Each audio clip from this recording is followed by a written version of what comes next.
우리가 하나님을 믿는 신앙은 인생의 불행을 그저 참고 견디는 것이 아닙니다. 누구도 인생이 불행할 때 그 불행한 인생을 그냥 당연하게 받아들이는 사람들이 없죠. 우리가 믿음으로 하나님을 바라보게 될 때 그 인생의 불행, 인생의 고통, 우리가 받아들이기 힘겨운 그런 상황들을 만나게 되면 어떻게 반응하게 될까요? 우리가 때로 그런 상황에서도 하나님이 우리와 함께 하신다는 사실을 인정하고 참고 기다리고 인내할 수 있죠. 그러나 우리가 하나님을 알게 되면 그분이 사랑의 하나님이시고 그 사랑의 하나님이 우리 인생의 불행을, 인생의 고통을 그냥 당연하게 보지 않는다는 것. 그러나 우리의 힘겨움, 우리의 아픔, 우리의 슬픔, 우리의 갈망을 그분이 뭔가 아시고 거기에 참여하셔서 우리를 새롭게 하신다는 사실을 발견하게 됩니다. 그래서 우리가 하나님을 더 알아갈수록, 더 믿을수록 인생의 고통, 불행이 해결되는 것. 인생은 힘겨운 상황으로 그냥 머물러 있을 게 아니라 거기서 벗어나서 진정한 행복으로 나아갈 수 있는 것이구나. 여러분들 어떻습니까? 주님을 믿은 이후에 여러분들의 고통이 주님 안에서 해결되고 행복한 것이 더하게 되는 그런 경험, 그런 것이 있고 또 그런 것이 계속 더하고 있는지요. 우리가 주님을 온전하게 믿는다면 그 믿음이 우리의 삶 가운데 그러한 놀라운 변화로 나타나게 됨을 알게 됩니다. 저는 우리 모두가 주님 안에서 온전한 행복으로 더 들어갔으면 좋겠습니다. 저나 여러분들이나 또 우리의 주위에 있는 사람들 안에 얼마나 우리를 힘들게 하는 게 많아요. 우리의 삶이 정말 너무 이제 고통스러운 것이 정말 많은데 우리가 주님을 믿는 믿음이 우리 인생 안에 역사에서 그런 것에 어떻든 놀라운 변화가 일어나기를 소망하게 됩니다. 우리가 인생의 가장 중요한 것은 하나님을 사랑하는 것입니다. 하나님을 사랑한다는 게 무엇일까요? 우리가 하나님을 사랑한다는 것은 그분의 마음으로 세상을 살아가는 것이고 또 하나님을 사랑하기 때문에 그분이 사랑하시는 사람들을 사랑하는 것입니다. 그러니까 하나님의 사랑과 하나님을 사랑하는 것과 우리가 보이는 사람들, 이웃을 사랑하는 것은 별개의 것이 아니고 그것은 하나라고 할 수 있습니다. 사실 우리의 신앙이 이렇게 온전하지 못한 이유가 무엇 때문일까? 우리가 주일날 이렇게 하나님께 나와서 하나님 말씀 듣고 하나님을 예배하지만 우리의 삶 속에서 만나는 사람들에게 그 사랑을 실제적으로 나타나지 못하는 거예요. 하나님은 우리를 사랑하셔서 우리를 자유케 하시고 우리를 바꾸셨는데 그 하나님의 사랑이 우리 안에 흘러나서 사람들에게 전파되고 그래서 이웃 사람들을 사랑함으로 그들의 인생 안에도 그런 동일한 변화가 일어나는 것. 이게 하나님을 아는 사람들이 나타낼 수 있는 생명의 증거인데 결국 그런 것이 너무나 약하게, 너무 희미하게 드러나는 것이죠.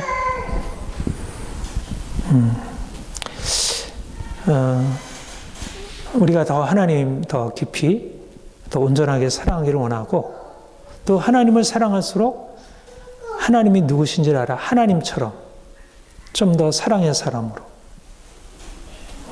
이웃을 사랑하는 사랑이 우리 안에 더 풍성하게 솟아나는, 전에는 너무 자기중심적이고 이기적이던 사람인데 이제는 마음이 더 넓혀져서 내 옆에 있는 이웃들을 향하여 좀 더 사랑의 마음으로 다가갈 수 있기를. 그게 우리가 하나님을 믿는 믿음의 가장 큰 증거라 하겠습니다. 우리가 가장 가까운 이웃은 누구일까요? 우리 이웃은 누구일까? 저는 1차적으로 우리의 가족, 특별히 우리 자녀들이라고 생각해요. 자녀들을 사랑하는 것, 너무 당연한 거잖아요. 이거는 뭐 성경에서 굳이 이웃 사랑하라 말하지 않아도 너무나게 본능적으로 우리에게 주어져 있는 하나님이 우리에게 주신 자연스러운 본성이라 할 수 있습니다. 그런데 사실상 온전한 방식으로 자녀들을 잘 사랑하지 못하는 거예요.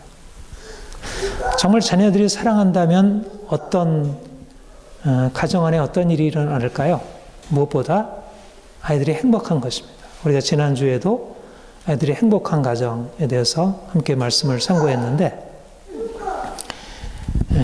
아이들이 태어나서부터 엄마의 사랑을 받고 아빠의 사랑을 받아 행복하게 자라는 것. 저는 우리의 믿음의 가정들 안에 이런 행복한 아이들이 더 행복한 아이들로 더 성장하는 것, 이것을 우리가 경험할 수 있어야 한다고 생각합니다. 아이들이 행복하려면 어떻게 해야 할까요? 아이들의 행복을 위해서 가장 중요한 요건이 무엇일까요? 우리가 지난주에도 여러분들에게 말씀드렸던 영국 소아과 의사이며 정신분석가인 위니카시라는 분은 굉장히 중요한 어린아이가 어떻게 건강하게 또 행복하게 성장할 수 있는지 아주 중요한 원리를 잘 제시해 주고 있는데, 무엇보다도 아이에게 행복할 수 있는 환경이 필요하다는 거예요. 환경. 우리가 이제 식물이 성장하려면 환경이 필요하죠. 어떤 환경이 필요하죠? 식물이 이렇게 건강하게 잘 성장하려면 햇빛도 잘 비춰줘야 하고, 바람도 잘 통해야 하고, 또 적절한 수분, 물도 잘 주어야 하고.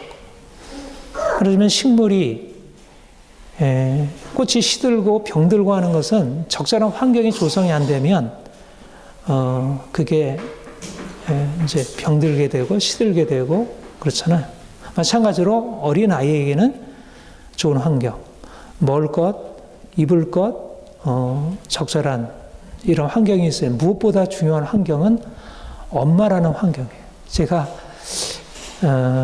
위니카스의 그런 책을 보면서 가장 크게 도전받았던, 그리고 이제 이렇구나 생각했던 게 뭐냐면, 인생에 있어서 엄마가 너무 중요하구나. 여러분들도 사실 어려서 다 엄마 뱃속에서 10개월 있다가 이 세상에 태어나서 엄마가 온갖 보호, 양육을 통해서 이렇게 성장했는데, 근데 어려서 기억이니까 잘 없잖아요. 그리고 엄마가 힘들게 했다는 것만 그냥 기억하고 있을 뿐이지, 엄마의 양육 보호가 얼마나 중요한 것인지. 근데 정말 태어난 아이에게는 아빠보다 사실은 엄마가 1차적으로 너무 중요한 환경이라는 것입니다. 그러니까 좋은 엄마에게서 좋은 아이가 행복하게 인생을 시작할 수 있고, 또 인생이 점점 더 건강하고 행복하게 성장할 수 있는 그런 조성을 해주는 것이 바로 엄마 역할이라는 거예요. 그래서 저는 이거 너무 중요하다. 우리 엄마가 되는 것이 얼마나 이게 소중한지에 대해서 저는 다시 한번 아주 깊이 느끼게 되고, 진짜 너무 크게 격려하고 칭찬하고 또 정말 귀하게 엄마로서의 하는 일들을 보아야겠다, 이런 생각을 해요. 좋은 엄마를 통해서 아이의 이제 숨겨 있는 잠재력이 깨어나고, 아이가 엄마가 사랑으로 충분한 것을 제공해주고 또 정말 자유롭게 이렇게 할 수 있도록 그 옆에서 울타리가 되어주므로 아이는 이 세상을 야, 인생이 정말 살만한 것이구나. 너무 세상은 좋은 곳이네. 이렇게 경험할 수 있다는 거예요. 좋은 엄마. 근데 이제 어렸을 때 그것이 제공되지 못하면 어려서부터 태어나서부터 이 세상이 너무나 불행하고 고통스러운 것으로 그렇게 인정이 되면 평생 그렇게 이제 살아가게 된다는 거죠. 그런데 이제 그 중요한 것이 무엇일까? 어린 아이가 부모의 돌봄, 부모의 보호와 공급을 통해서 세워지는데 중요한 게 아이가 건강하고 행복하게 되는데 핵심 요건이 건강한 자아의 발달이라는 거예요. 자아. 그러니까 아이 안에는 태어나서부터 사실은 잘 보이지 않지만 나를 나로 인식하는, 물론 이제 갓난 아이는 아직 자기를 자기로 인식하지 못해요. 근데 한 6개월만 지나서 자기 스스로 나라는 의식을 갖게 되고 나와 나 아닌 것을 구별할 수 있게 되고 그러면서 자기가 자기로서 자기를 인정하게 되면서 결국 아이가 건강하고 행복할 수 있는. 그러니까 먹을 것도 있어야 하고 입을 것도 있고 생존이라는 게 필요하지만 그러나 생존보다 더 그 이상으로 필요한 것이 뭐냐면 자아라는 자기 인식인 거예요. 근데 그 자기 인식을 이렇게 할 수 있도록 도와주는 게 바로 엄마 역할이라는 것입니다. 그런데 엄마가 아이를 이렇게 키워준다 그러면서 일방적으로 아이를 이끌어가다 보면 자기가 자기로서 자기를 인식할 수 있는 그 힘을 잃어버리고 자기가 살아남기 위해서 엄마에게 순응하고 따라가는 쪽으로 아이가 되기 쉽다는 거예요. 아이가 뭔가를 이렇게 하라고 그러면 너 그러면 안 돼. 위험해. 예? 그렇게 야단치고 제지하고 이러면 어린아이가 싫어요. 막 이제 이렇게 하다가 사실 뭐 엄마를 당할 수는 없으니까 그냥 받아들이고 따라가게 되면서 그 아이 안에는 건강한 자아를 경험하지 못하고 그것을 세워갈 수 없다는 것. 그래서 아이가 감정적으로 무뎌지게 되고 오히려 또 감정적으로 아주 이상한 방향으로 치닫게 되는 것을. 그러니까 엄마는 사랑으로 돌본다고 하는데 근데 그 사랑으로 돌본다고 하는 결과가 오히려 아이를 더 망가뜨리게 되는 그런 결과를 가져오게 된다는 것입니다. 그러니까 사실은 엄마가 하는 주로 역할이 뭐죠? 이거 해, 이거 하지 마라. 뭐 이렇게 해서 가르치고 아이로 하여금 바른 것을 이렇게 배우도록 하잖아요. 근데 바르게 하려고 하는 게 오히려 아이를 바르게 하는 게 아니라 아이가 가지고 있는 건강한 자연스러운 성장을 어그러뜨리고 그걸 왜곡시키게 된다. 이게 이제 굉장히 위험한. 그러니까 엄마의 보호가 절실하고 엄마를 통해서 자기 인생이 누군지 세상에 어떤 것인지를 배우는데 엄마가 자기가 하려고 하는 것에 대해서 막아서는 그것에 제지하고 통제하는 사람으로 경험되게 되면 거기에 어쩔 수 없이 순응하면서 자기를 잃어버리게 되고 세상을 진정한 자기의 세상으로 살아갈 수 없는 그런 존재가 된다는 것. 여러분 지난주에도 이 말씀을 여러분들에게 드렸는데 유아에게 부도덕성은 개인적인 삶의 방식을 포기하고 동조하는 삶을 따르는 것입니다. 성인들은 너무 쉽게 순응을 성장으로 오인합니다. 그러나 이것은 거짓자기, 누군가를 모방하는 모습일 것입니다. 그때 참자기는 숨게 되고 살아있는 것은 박탈되게 됩니다. 그러니까 아이가 자기의 개인적인 것을 잃어버리고 순응하는 삶을 선택하게 되면 그는 진정한 자기의 모습을 잃어버리게 되고 그래서 살아있는 것을 제대로 살아있게 되지 못한다는 거예요. 그러니까 여러분과 제가 또 우리 주변에 있는 많은 사람들이 왜 인생을 그렇게 자유롭게 진정한 자기 자신의 인생으로 행복하게 살아가지 못하고 그렇게 뭔가 이렇게 눌려 있는 상태에서 그리고 고통스러운 인생을 살게 되었을까? 이게 엄마 아빠의 지나친 간섭, 침범, 그걸 통해서 아이가 자기를 잃어버리고 순응하고 모방하고 따라가는 삶을, 자기가 주도하는 인생이 아니라 따라가는 삶을 살아감으로 인생이 이제 오히려 행복한 인생에서 처음부터 불행한 인생으로 이렇게 들어가게 된다는 거예요. 그러니까 어려서부터 아이를 바르게 하는 것, 도덕적이게 만드는 것이 오히려 아이를 행복하게 만들지 못하고 오히려 도덕적이지 못하고 오히려 부도덕하게 만든다는 거예요.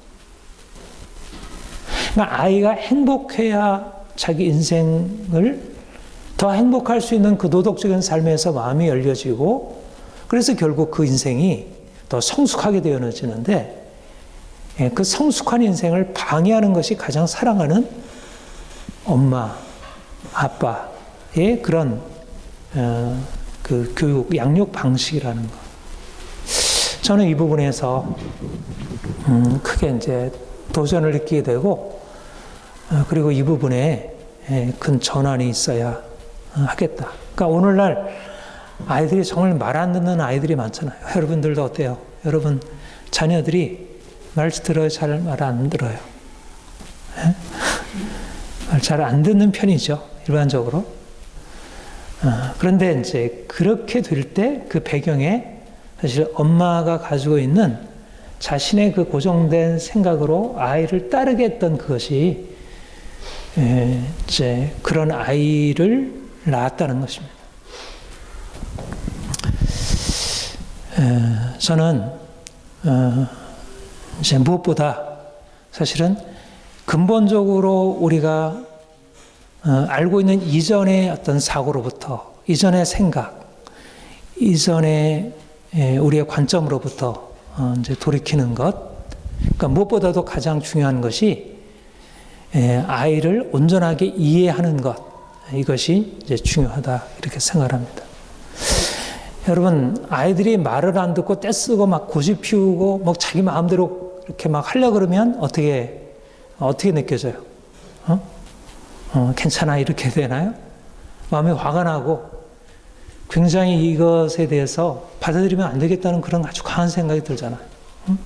어떻게든지 이 고집을 꺾고 아이를 말 잘 듣게 해야지, 이걸 그냥 내버려 뒀다가는 이 아이가 잘못하면 어떻게 될까? 지금 어려서 이런 거야 괜찮지만, 이게 계속 이런 방식으로 길들여져서 다른 사람들한테도 이렇게 하고 되면 얼마나 이게 아이가 나중에 더 힘겨운 인생을 살게 되지 않을까. 이러면서 이제 어떻게든지 그를 교육하려고 그걸 막으려고 하죠. 막 화를 내고 야단치고 이제 그런 것을 어떻게든지 그만두게 하려고 하잖아요. 그게 보통 아빠는 아빠의 방식으로, 엄마는 엄마의 방식으로, 엄마는 막 잔소리하고 야단치고 뭐 하지 못하게 하고, 그렇게 또 왜 그랬어? 이제 이렇게 꾸짖고, 그걸 못하게 하고 빼앗고 이렇게 하잖아요. 어려서 힘이 없으니까 아이가 그냥 당하게. 그러면 아이가 그것에 대해서 순응하나 그래요? 순응하지 않고 막 이제 싸우려고 하고 막 울고 보채고 막 떼쓰고 그러니까 이러니까 사실 엄마들의 콩때 아빠들이야 사실 아이를 어려서 그렇게 양육하는 거를 직접적으로 책임지지 않으니까 모르고, 왜 그렇게 아이들을 힘들게 해? 그냥 놔주지. 그러면 당신 몰라서 그래요. 이럴 수밖에 없잖아요.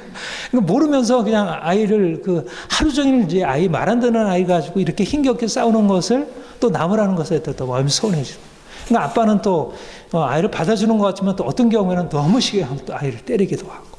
그러니까 사실 아이가 말 안 듣고 거기에 대해서 항의하고 막 그냥 고집 피우고 하는 것에 대해서 당연히 부모가 가지고 있는 생각은, 엄마도 그렇고 아빠도 그렇고 정도의 차이가 있고 방식의 차이가 있지만 다 동일하게 아이의 고집을 어떻게든지 꺾어서 아이가 수긍하고 따라오도록 해야 아이가 착하게 되고 제대로 살아갈 수 있다는 생각을 한다는 거예요. 그러니까 아이가 화내고 고집 피우는 것은 문제라고 여기는 거예요. 근데 아이가 화내고 고집 피우는 게 문제일까? 그게 아니라는 거죠. 아이가 화내고 고집 피우는 게 문제인 부분이 있죠. 그러나 거기에는 문제 이상으로 정당성이 있다. 어떤 정당성이냐면 내 인생을 함부로 하지 말라는 거. 말하자면 그 자아가 항거하는 거예요. 엄마가 엄마의 방식으로 내 인생에 간섭하고 침해하지 말아요. 말하자면 자기 권리를 주장하라. 어린아이가 자기 권리를, 우리가 보통 이제 요즘에는 이제 자기 권리를, 악자가 강제에 대해서 위에 있는 사람이 이제 누르는 것에 대해서 자기 권리를 주장하는 것을 당연하게 받아들이잖아요. 근데 어린아이도 엄마 아빠가 이러저러한 이유로서 자기의 삶에 간섭해서 이거 먹지 마라, 이거 먹어, 이거 이렇게 해, 이거 이렇게 하지 마라 하는 것에 대해서 아이는 자기가 싫은 것에 대해서 자기 건강한 감정과 욕구와 자기 자아를 표현해서 자기의 의사를 뭔가 이렇게 받아들여지게 하기를 원하는데, 물론 그것을 설명할 수 있는 논리적인 것도 없고 이게 뭔가 정상적인 뭐 이런 것도 잘 모르니까 정당한 어떤 이 합리적인 방식으로 설명은 잘 못 해내죠. 그러니까 너무 무대뽀로 하는 것 같아요. 그러나 그 안에는 부모가 무시할 수 없고 무시해서는 안 되는 중요한 건강한 자아의 욕구와 본인 스스로의 고유한 것이 있다는 거예요. 그거를 무시했다는 거예요. 그걸 침범했다는 거예요. 그 아이가 화내는 것은 내 인생, 여러분들이 가지고 있는 정당한 어떤 권리에 대해서 옆에 있는 남편이나 아내나 주위에 있는 이웃 친구들이 뭔가 침범하면 어때요? 화가 나잖아요. 당신 왜 그래? 당신 왜 내가 가지고 있는 이런 것에 대해서 왜 경계를 넘어와서 내게 침범하고 있어? 화를 내잖아요. 동일하게 아이들도, 어린아이들, 갓난 아이들도, 1살 된 아이들도, 돌만 간 넘은 아이들이 막 엄마에게 떼쓰고 안 먹겠다고 하고, 이거 하고 싶다고 하고, 나 동생 이렇게 하는 거 싫다고 하고 하는 것은 그 안에 그 아이의 고유의 정당성이 있다는 것입니다. 그 고유한 정당성을 인정받지 못하는 것에 대해서 화를 내는 것입니다. 그러니까 자기 권리가 침해되는 것에 대해서 화를 내는 것입니다. 말하자면 그 자아가 건강하다는 것입니다. 그 건강한 자아의 반응인데, 그 건강한 자아의 반응이 엄마의 기준으로, 어른의 기준으로 그것을 잘못됐다고 해서 꾸짖고 그것을 나무라고 그것을 하지 못하게 막으면서 점점 그 아이가 분노하게 되고 반항심을 키우게 되는 거죠. 그러니까 그 반항심 안에 분명히 문제가 있죠. 지나친 요소가 있지만, 그러나 그 반항심 안에는 어떠한 긍정적인 요소가 있냐면 건강한 자기주장이 있는 것입니다. 그 자기주장을 받아들이지 못하면 그런 면에서 순응하고 따라가면 어떻게 돼요? 거짓짝이 된다는 거예요. 자기 인생이 아닌 엄마 인생, 아빠 인생, 남들이 만들어 오는 인생을 그냥 순응하고 따라가게 되면서 그는 자기 인생을 살지 못하니까 점점 그 인생이 고달퍼지고 힘들어지고 뭔가 정말 세상이 너무 어둡고 자기가 그런 걸 따라가도 문제이고 따라가지 않으면 또 문제이고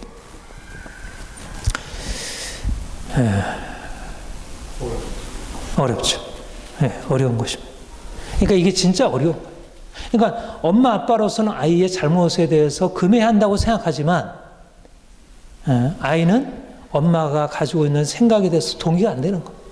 근데 동의가 안 되는 것에 대해서 귀를 기울여야 되는데 그 기울일 생각, 왜냐하면 같은 어느 정도의 비슷한 수준이라면 동의가 되죠. 뭐 얘가 뭐 중학생이라도 고등학생 정도까지가 되면 그래도 귀를 기울이려고 하죠. 어느 정도. 근데 사실 중고등학생도 잘 안 되잖아요. 그런데 갓난 아이가 자기 나름대로 감정적으로 표현하는데 그것을 받아줄 사람이 있겠어요? 그러니까 대부분의, 특별히 우리의 문화가 어때요? 굉장히 가부장적이고 일방적으로 부모가 자녀들에게 하는 것에 대해서 자녀가 따라가는 것이 원리라고 생각하지, 그게 원칙이라고 생각하지, 그것을 거슬러서 자녀를 존중하는 것은 해보질 못했잖아. 우리가 어려서 그런 걸 받아보지 못했고 우리가 주위에서 그런 것을 경험해보지 못했고, 그러니까 너무나 당연하게 아이들을 책망하고, 요즘엔 이제 그걸 바꾸어서 아이들을 자꾸만 너무 받아주니까 응석바지가 되어가지고 아이들을 전혀 통제하지 못하게 되는 또 이런 거꾸로 되는 반응도 있지만, 그러나 그 거꾸로 되는 반응에 앞서서 먼저 사실 부모들에게 익숙한 것은 아이들을 통제하는 쪽이 더 익숙한 것입니다. 그런 면에서 이게 근본적으로 내가 엄마로서 아이들을 양육하고 아이를 바라보는 방식이 틀렸구나. 그것을 인정하는 게 참 중요합니다. 아이가 분노할 때 어떻게 해야 될까요? 아이가 분노할 때 내가 가지고 있는 선입견, 내가 가지고 있는 확신을 내려놓고 아이를 이해하려고 하는 것입니다. 나름대로 그 아이 안에 어떤 정당성이 있다는 것을 나름대로 인정하고 이해하고 공감하려고 하는 것입니다. 그 분노에 대해서. 상대방이 분노하는데, 남편이 분노하는데, 아내가 분노하는데, 남편이나 아내가 상대방의 분노에 대해서 공감하지 못하고 그것에 대해서 막 화를 내면서 당신 분노가 말도 안 돼. 당신이 무슨 분노할 적이 있어. 이런 식으로 하면 분노하는 입장에서 얼마나 화가 나요. 그렇죠? 그러니까 점점 싸움이 가중이 되는 게 이제 보통 부부간의 다툼이고 보통 우리가 일반적으로 인간관계 속에서 다툼이잖아요. 마찬가지죠. 아이가 분노할 때 자기가 정당한 이유를 가지고 분노하는데도 그 분노를 받아주지 못하고 무시당하게 될 때 그것은 굉장히 큰 상처와 더 큰 고통이 되는 것입니다. 그런데 그 분노하는 아이를 이해해 주는 것, 그 고집 떼쓰는 것에 대해서 이해하려고 하는 것, 공감하려고 하는 것. 그래서 물어보는 거예요. 왜 그러니? 왜 그렇게 화가 났어? 동생이 너한테 뭔가 잘못했어? 네가 억울해? 그래서 그 아이를 이제 공감하려고 하는, 적어도 한 걸음 물러나서 그동안 아이가 잘못했다고 생각하고 그 분노에 대해서 거부하던 것에서 아를 이제 받아주려고 하는 이제 그런 자세로 바꾸는 것.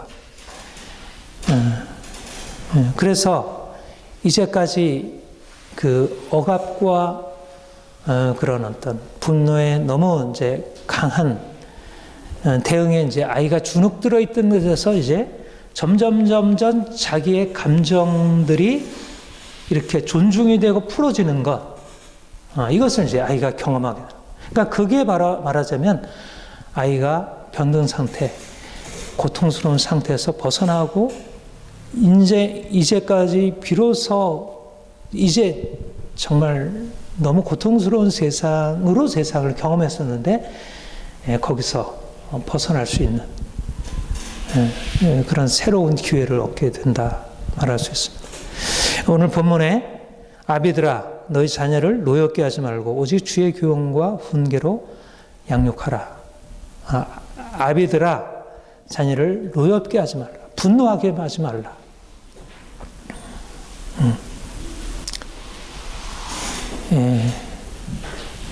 분노하게 하는 것. 그러니까 분노하게 하는 이유는 아이가 부당하다는 느낌이 있는 것이.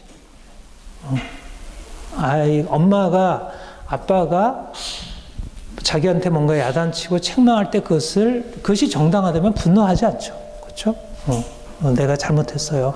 근데 분노한다는 것은 뭔가 내가 부당하게 지금 피해를 보고 있다는 거예요. 억울하다는 거예요.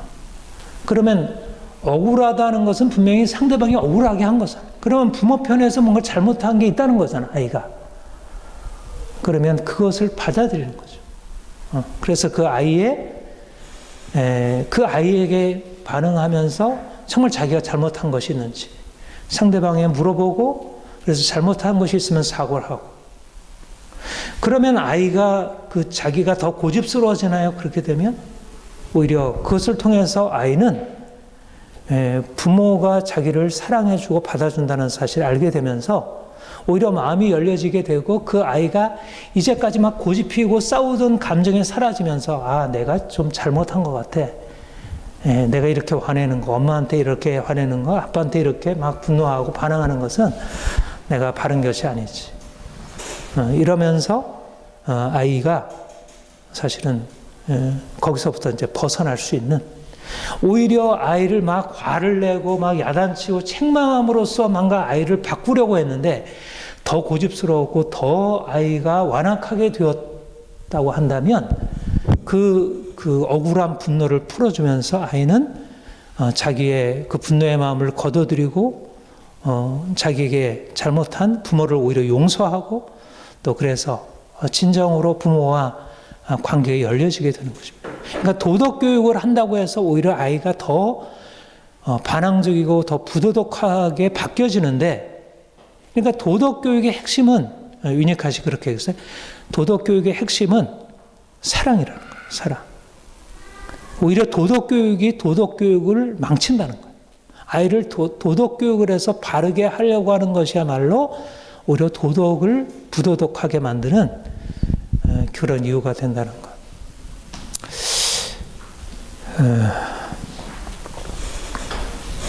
참, 저도 이제 아이를 키웠고, 저는 그렇게 이제 아이에게 대해서 막 화를 내고 그렇게 많이 하지는 않았지만, 저 역시 아이를 온전하게 아이의 그 감정, 분노의 감정을 충분히 이해해 주지 못했고, 또 우리 주위에 여러분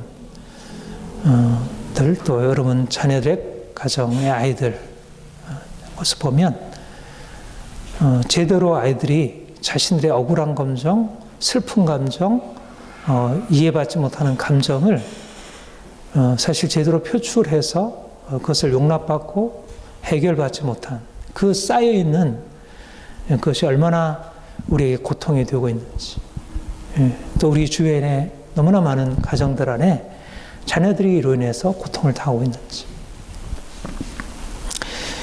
이런 면에서 좀 근본적인 변화들이 더 일어나길 소망합니다.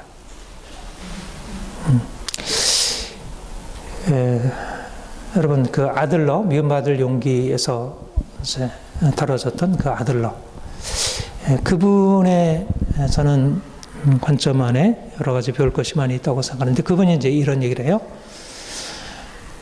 각 사람마다 인생을 살아가는 어떤 생활 양식이라는 거예요. 삶을, 라이프 스타일. 그러니까 각 사람들마다 라이프 스타일이 있는데, 여러분들 그 라이프 스타일이 다 다르잖아요. 그렇죠? 우리 같이 이렇게 모였어도 같이 비슷한 생각을 갖고 있는 것 같아도 라이프 스타일이 너무 달라요. 근데 그 라이프 스타일이 이제 언제 결정되냐면 어렸을 때 결정된다는 거예요.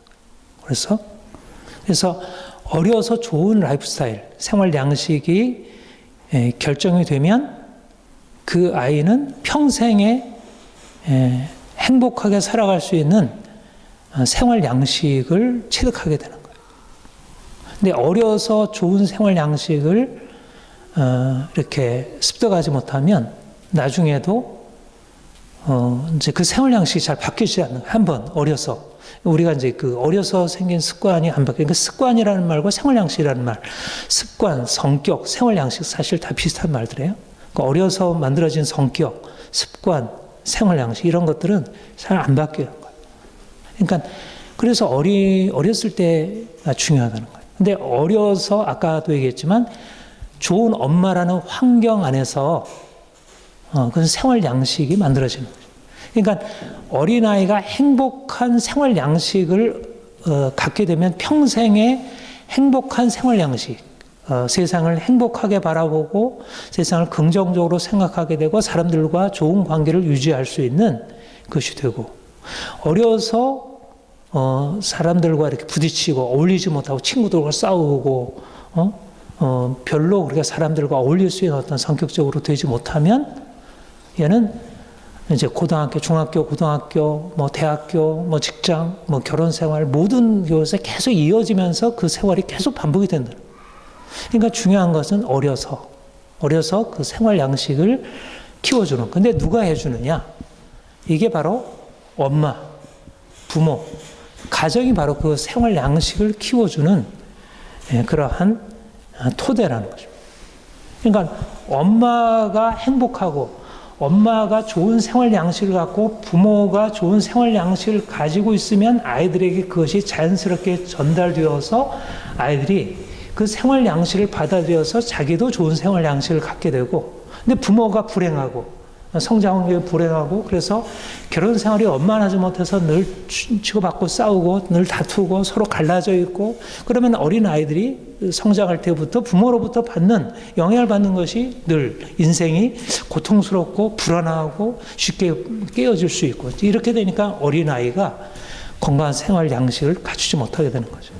그러니까 필요한 것은 뭐예요? 아이가 문제가 있을 때 필요한 것은 뭐였어요? 아이를 바꾸는 것에 앞서서 뭐가 바뀌어져야겠어요? 부모가 바뀌어지는 거죠. 그러니까 아이의 문제에는 반드시 부모가 있다는 거죠. 엄마, 아빠, 특별히 엄마에게 있어서 엄마가 건강하고 건강한 생활 양식을 갖고 있으면 여러 가지 주변 환경이 아무리 뭐 가난하고 경제적으로 어렵고 또 남편이 실패하고 또 남편이 여러 가지 문제가 있어 하더라도 아이를 보호해서 제대로 잘 세워줄 수 있지만 그렇지 못하다면 아이가 사실은 그 보호받지 못하고 결국은 고통스러운 삶을 살아갈 수밖에 없다는 것이죠.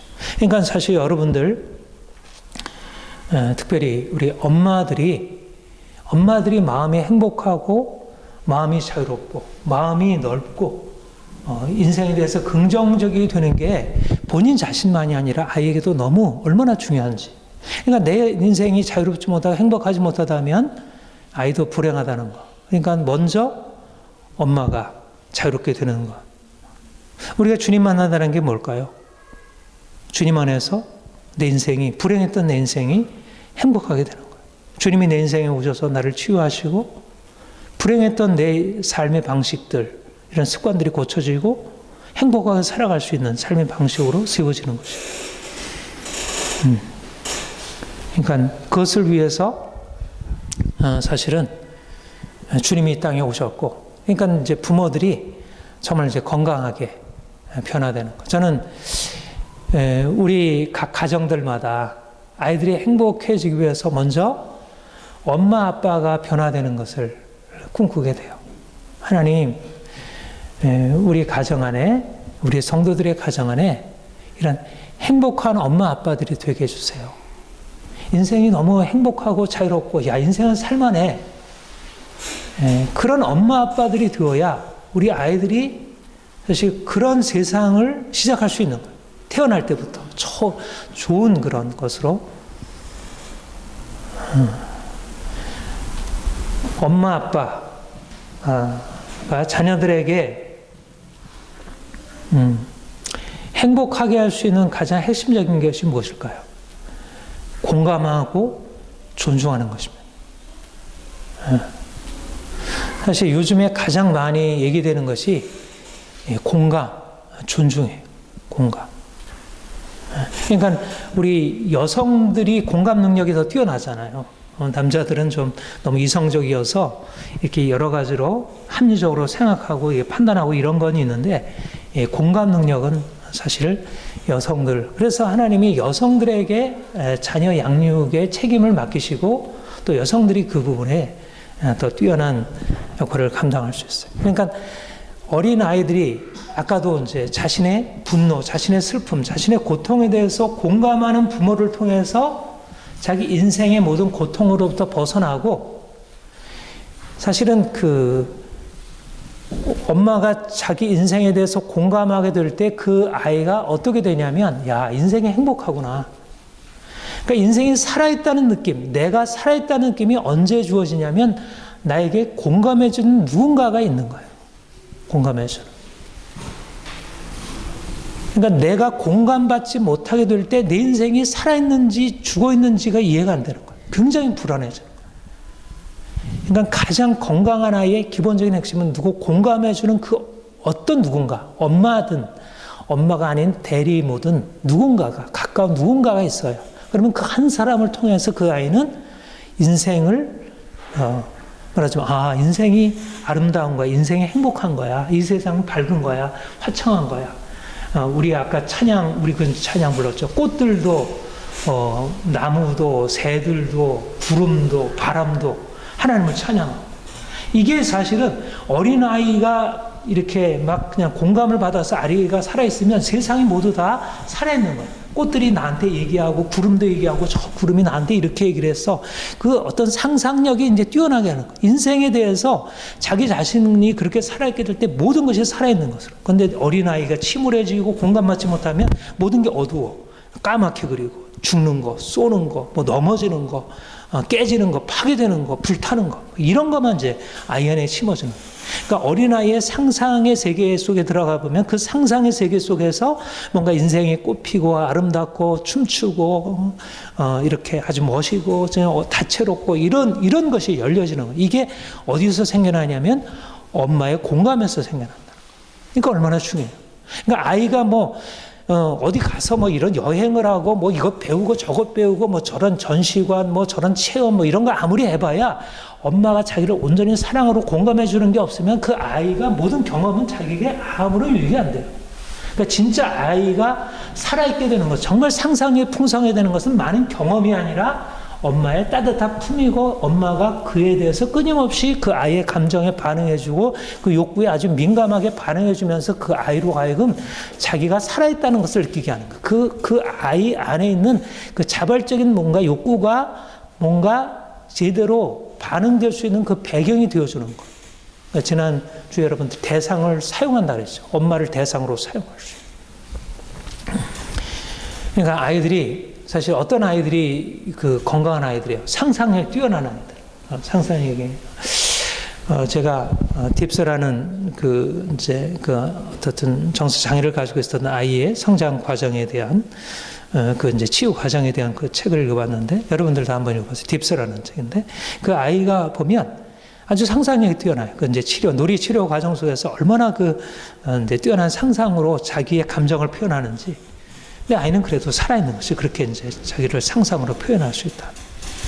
그래서 엄마의 공감을 통해서 자기 자신에 대해서 긍정적인, 나는 괜찮아. 나는 좋은 사람이야. 나는 잘할 수 있어. 이런 자신감, 자존감, 그리고 자기 자신이 뭔가 시대에 용기가 있으니까 이것저것 못하는 것 같아도 막 뛰어넘어서 해보려고 하고, 나 이게 해볼게. 또 못해도 넘어져도 다 할 수 있어. 이런 식으로 하고, 그 다음에 자기가 이렇게 마음대로 표현하니까 다른 사람이 자기를 표현하고 하는 것에 대해서 오히려 좋아하고, 또 다른 사람이 뭔가 하려고 하는 것에 대해서 또 공감할 줄 아는 거죠. 부모로부터 공감을 받았으니까.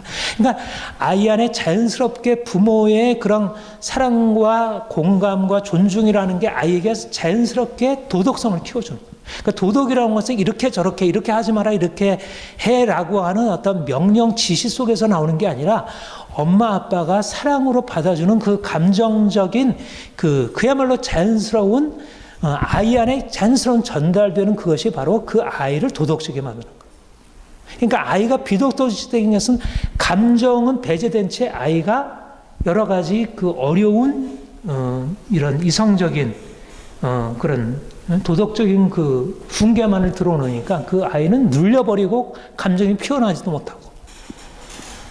그래서 요즘 얘기로 감성지능, EQ, 정서지능이 바닥이 나버리는 거예요. 고갈이 되어버려요. 그러니까 인생이 행복할 수가 없는 거예요. 다른 사람을 사랑할 수 없는 거예요. 내가 너무나 이제까지 받은 게 없으니까 사랑할 수 있는 뭐가 없는 거죠. 그러니까 사랑하라. 너무나 부담스러운 얘기고 사랑하라는 말은 억압으로 들리게 되고.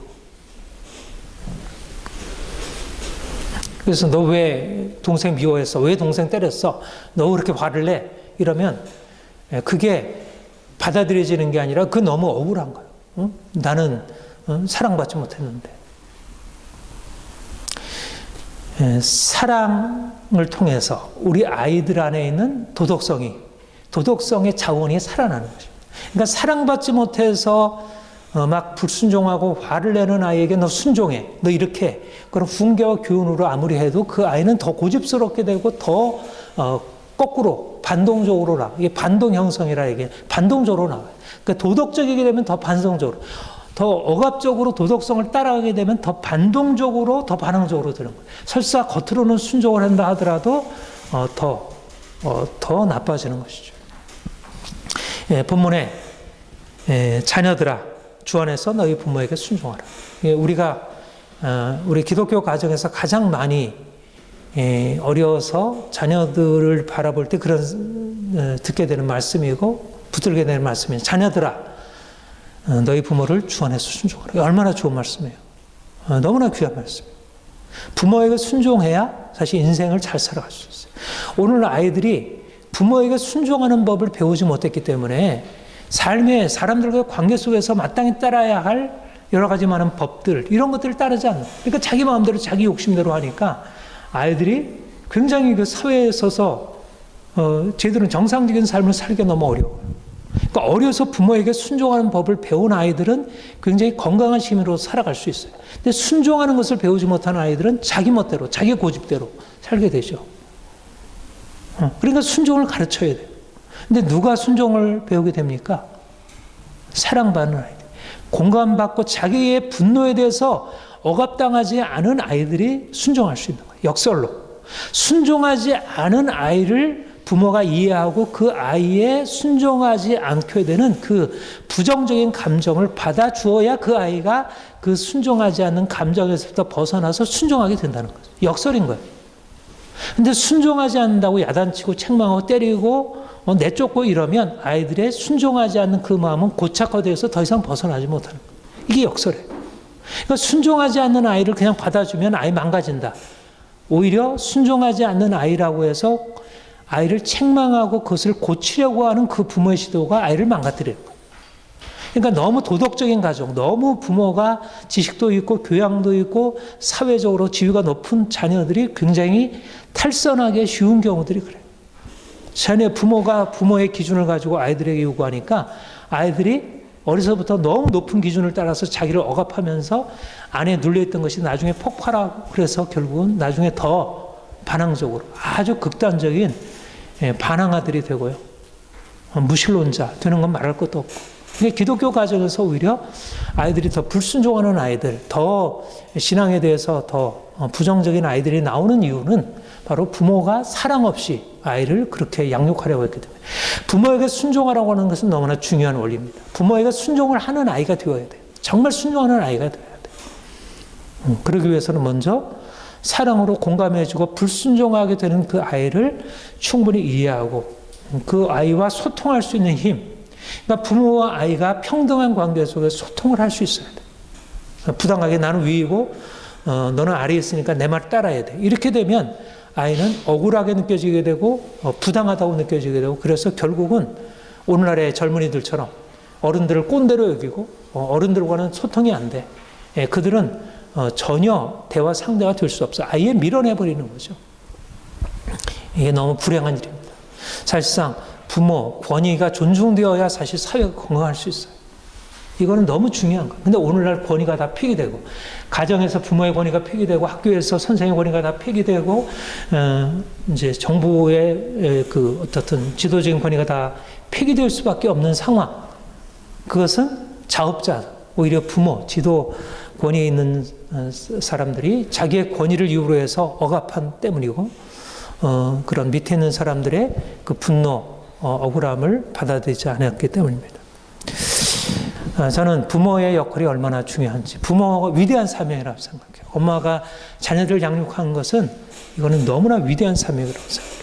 인류의 역사를 만들어가는 거예요. 그러니까 우리 유대인들의 엄마가 자녀를 교육하는 것을 너무 중요하게 여기잖아요.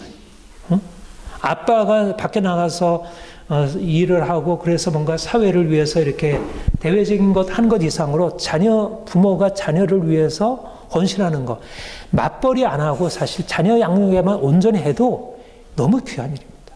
이건 자기 실현을 망가뜨리는 게 아니라 오히려 온전한 의미의 자기 실현이에요. 아이를 건강하게 자기 실현하도록 엄마가 헌신적으로 돌보는 것은 자기 실현을 잃어버리는 게 아니라 그야말로 진정한 자기 실현, 엄마로서의 자기 실현이고 아이가 자기 실현할 수 있도록 도와주는 걸 통해서 사실은 엄청난 이제 그 일을 하고 있는 것입니다. 오늘날 이 시대가 사실은 이 엄마의 보호, 돌봄, 이 헌신, 그걸 통해서 아이들이 건강하게 자라는 이 가치를 잃어버리고 있어요. 그런 의미에서 우리 그리스도인들의 가정 안에서 정말 부모가 좋은 부모 되어서 아이들이 행복한 아이들로 성장하고 그 행복한 아이들이 또 나아가서 다른 사람에게 그런 공감할 줄 알고 많은 사람들을 이렇게 섬길 수 있는 아이들. 그들이 또 가정을 이루면 또 그들이 좋은 부모가 되어서 또 그런 자녀들을 양육해내고 그래서 이 사회가 점점 세대가 지날수록 더 아름답고 행복한 가정이 이렇게 물려지는 것. 이것이 하나님이 사실은 우리 가정들을 세우신 이유이고요. 그러니까 부부관계 온전하게 되는 것, 그 온전한 부부관계 아래서 온전한 자녀들이 세워지는 것. 우리가 이런 꿈을 꾸고 더 하나님의 사랑 안으로 들어가야 돼. 하나님의 사랑이 아니라면 사실 이걸 치유하기 너무 어려워요. 우리도 이미 너무 병든 방식으로 양육을 받았고 우리 안에 온전한 사랑이 없어서 자녀들을 온전하게 사랑하기가 이제 온전하지 못한데 그런 면에서 하나님 은혜 안에 들어가서 온전히 우리가 치유받고 그래서 그 사랑으로 회복된 그 마음 가지고 온전하게 사랑할 수 있도록 그래서 정말 자녀들이 행복해지기를 위해서 기도하고 또 그렇게 최선을 해서 돕는 것 우리가 잘 감당할 수 있기를 바랍니다. 기도하겠습니다. 하나님 아버지